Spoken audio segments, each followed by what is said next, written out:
Bienvenue au balado Learn Quebec French. Aujourd'hui, je vais vous parler d'un terme qu'on entend souvent au Québec, c'est l'anglicisation. On parle d'anglicisme, on parle d'anglicisation du Québec ou de Montréal. Qu'est-ce que ça veut dire exactement? Premièrement, le sens du mot anglicisation n'est pas le même en anglais qu'en français. En anglais, ce mot veut dire quelque chose de différent. Anglicization. Simply put, anglicization is the modifying of non-English words to make them easier to spell, pronounce, or to understand in English. En français, c'est un peu compliqué. Je vais essayer de vous donner une définition. Mais premièrement, on va essayer de voir c'est quoi la différence entre un anglicisme et utiliser des anglicismes et l'anglicisation. Un anglicisme, c'est un mot, une expression, une construction qui est propre à la langue anglaise. Premièrement, on a des anglicismes très simples qui sont seulement des mots en anglais qu'on utilise en français. Il y a des mots qui existent depuis longtemps qui ont été adoptés par le français, par exemple le mot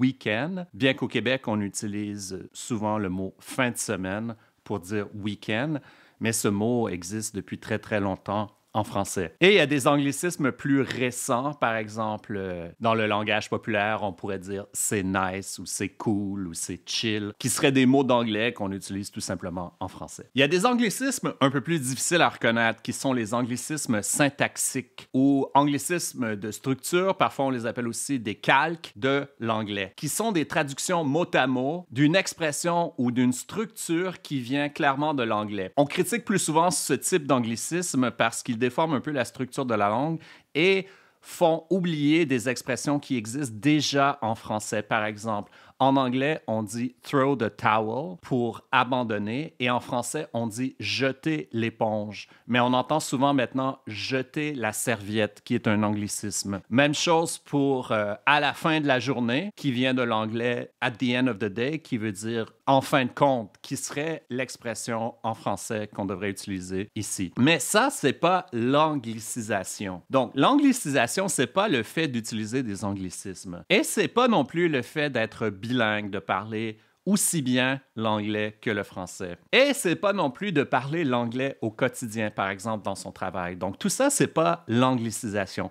Donc, qu'est-ce que c'est exactement l'anglicisation? L'anglicisation, ça peut être vu à l'échelle d'une société ou à l'échelle d'un individu. À l'échelle d'une société, c'est simplement le processus pour une population de perdre sa langue maternelle au profit de l'anglais. Dans les lieux de travail, par exemple, où l'on utilisait avant plus le français, on commence à utiliser plus l'anglais et l'anglais devient petit à petit plus essentiel au quotidien. Et on voit de l'anglais partout, on entend partout, ça devient plus difficile de se faire servir en français. Les gens qui nous parlent en français parlent une sorte de franglais ou une traduction de l'anglais, donc qui n'est pas vraiment du français facile à comprendre. Bref, l'anglicisation à l'échelle d'une société, c'est le remplacement progressif du français par l'anglais. Mais j'aimerais qu'on parle plutôt des individus parce que c'est intéressant de voir comment ce processus d'anglicisation peut s'opérer. On a toutes sortes de définitions possibles ici, mais moi je dirais qu'un individu anglicisé est une personne qui a comme langue maternelle le français, mais qui, pour diverses raisons, maîtrise mieux l'anglais une fois à l'âge adulte, le parle avec moins d'efforts, préfère l'utiliser et possiblement en faire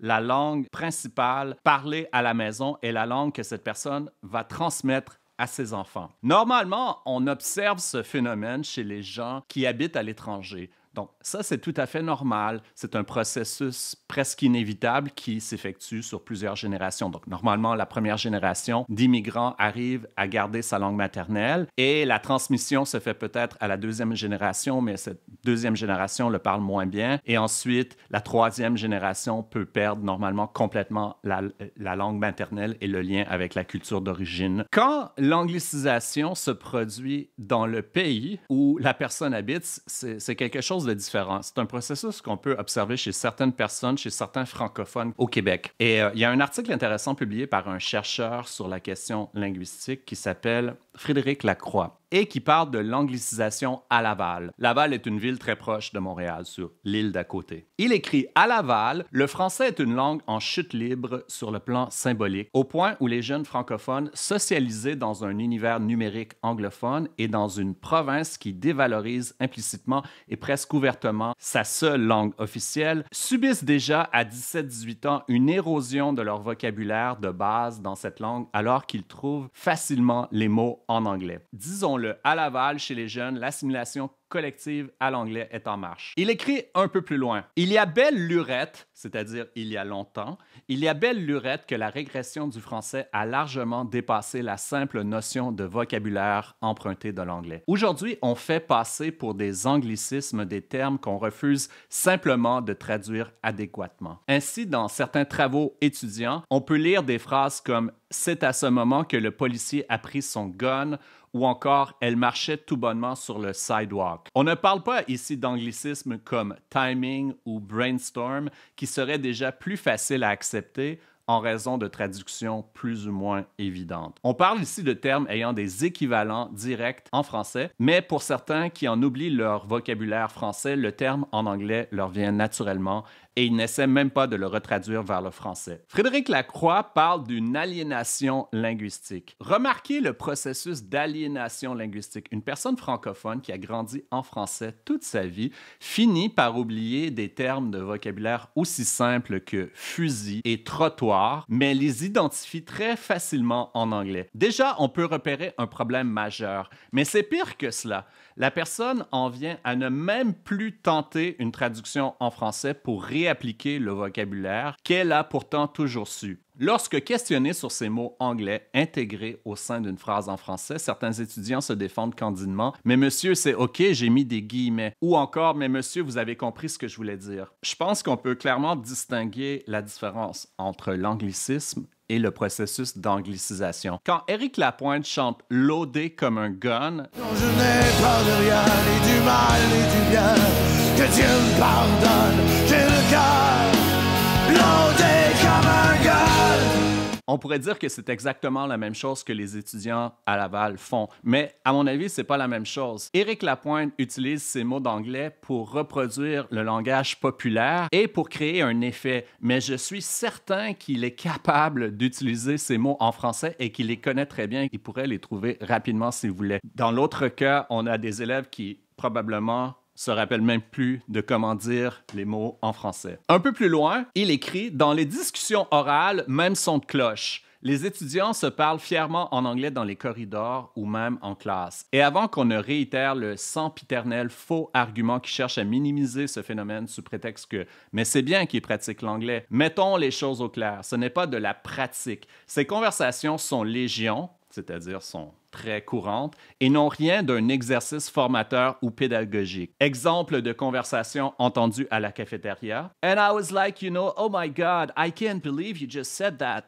You bitch. No way, that girl needs to chill out big time. Pour moi, ça aurait été impensable au même âge d'avoir cette conversation en anglais parce que ça n'aurait pas paru naturel. D'ailleurs, avec tous mes amis, avec toute ma famille, ce ne serait pas naturel de parler anglais. Donc ici, on pourrait me critiquer et dire, ben, on dirait que tu critiques le bilinguisme, mais c'est pas ça que je veux dire. Je veux dire que l'anglicisation, encore une fois, c'est le fait de perdre sa langue maternelle. C'est le fait de trouver plus facile de parler anglais que de parler français. Et quel est le problème? Ben, ça dépend, on pourrait l'interpréter de plein de façons. Est-ce que c'est un problème? Vous me le direz. À mon avis, il serait mieux d'être bilingue et de maîtriser les deux langues sans perdre sa langue maternelle. Je pense que ça, c'est évident. Quand on perd sa langue maternelle, on perd quand même quelque chose d'important. On perd un lien avec la culture. Et ça veut dire un éloignement de ses racines culturelles, de ses traditions, des expressions idiomatiques et même de l'histoire associée à notre langue. Et on perd aussi ses racines familiales parce que la langue maternelle est celle qui est parlée en famille et on peut perdre cette connexion qui peut créer un fossé entre les générations. Ma mère me le dit souvent, elle ne comprend plus certaines émissions à la télévision. Et à mon avis, c'est parce que dans plein d'émissions, il y a tellement de mots anglais qui sont utilisés à travers des phrases en français que ma mère ne comprend plus rien parce qu'elle ne parle pas anglais. Une personne qui perd sa langue maternelle peut se sentir isolée de ses propres communautés linguistiques. Autrement dit, les autres Québécois qui ont gardé leur langue maternelle, les Québécois francophones, vont un peu juger cette personne comme étant non francophone. Et ça peut créer le sentiment d'être déconnecté de ses origines. Ça peut créer une sorte de conflit d'identité, de double appartenance, parce qu'on ne sait pas finalement à quelle culture on appartient. Et une sorte de culpabilité qui peut se manifester plus tard de ne pas pouvoir transmettre cette langue à nos enfants parce qu'on la parle mal finalement. Donc, qu'est-ce que vous en pensez? J'aimerais savoir ce que vous pensez de l'anglicisation. Est-ce que c'est un phénomène que vous avez observé au Québec ou ailleurs dans le monde? Et qu'est-ce qu'on pourrait faire pour y remédier? Si vous voulez avoir plus d'informations sur le français québécois, j'ai 2 sites. Mon premier site, c'est French with Frederick. Dans ce site, je donne des cours en direct qui sont enregistrés. C'est un peu comme mon site d'enseignement du français et de la culture québécoise. Et j'ai un deuxième site qui s'appelle Learn Quebec French, qui est spécifiquement sur le français québécois, où je vous explique en détail le vocabulaire, les expressions, la grammaire particulière du français utilisé au Québec. Merci de votre écoute et on se retrouve la prochaine fois.